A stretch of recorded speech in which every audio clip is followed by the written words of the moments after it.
為提升長者家居安全，工聯會同香港中華煤氣有限公司攜手推出燃點生活互聯網計劃。6月12號喺工人俱樂部舉行啟動禮，出席包括勞工及福利局局長孫玉菡、工聯會會長、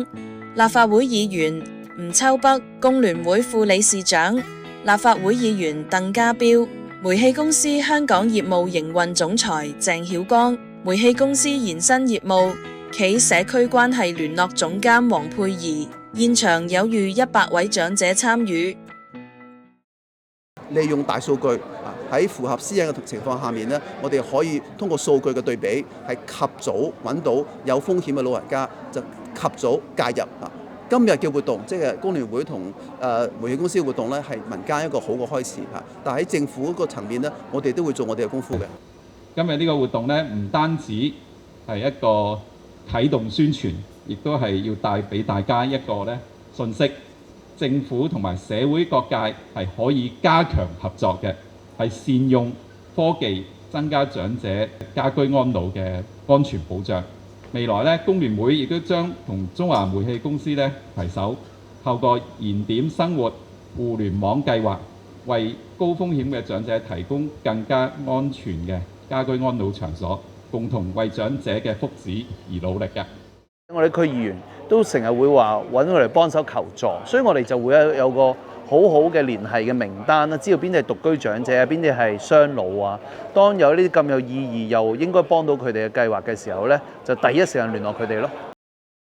其實煤氣公司有好多樂齡有關嘅科技嘅，咁其實我哋同工聯會好合拍嘅，咁希望同佢哋一齊合作將我哋啲樂齡科技帶俾好多有需要嘅老人家，譬如香港有好多啲我哋叫獨居老人啦，嗰啲雙老啊咁樣。咁我哋希望藉住呢個先導計劃我哋去優化做好咗嗰個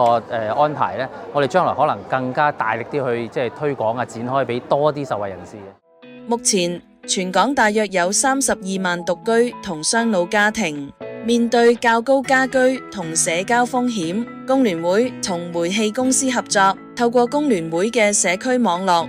揾出高風險基層長者。煤氣公司則利用智能煤氣錶，實時觀察長者嘅用氣習慣，如連續2日冇錄得用氣記錄，便會立即發出短信提醒長者及其照顧者，以減低長者發生家居事故嘅風險。嗰個煤氣錶係嘛？佢主要就係方便我哋啲老人家咧，有起咩事咧，如果出咩問題咧，就即刻通知你哋有關嘅部門咯。咁即係對於我哋老人家比較安全啦。工聯會幫我哋聯繫嘅，因為我係獨居㗎，所以呢煤氣公司幫我裝咗呢個呢，對我呢真係好安全，對我嚟講呢，保證我嘅人身安全啊！呢次先導計劃目標邀請全港1000戶高風險基層長者參加，首批100戶長者覆蓋港九新界各區，及後將進一步推展至其他屋邨。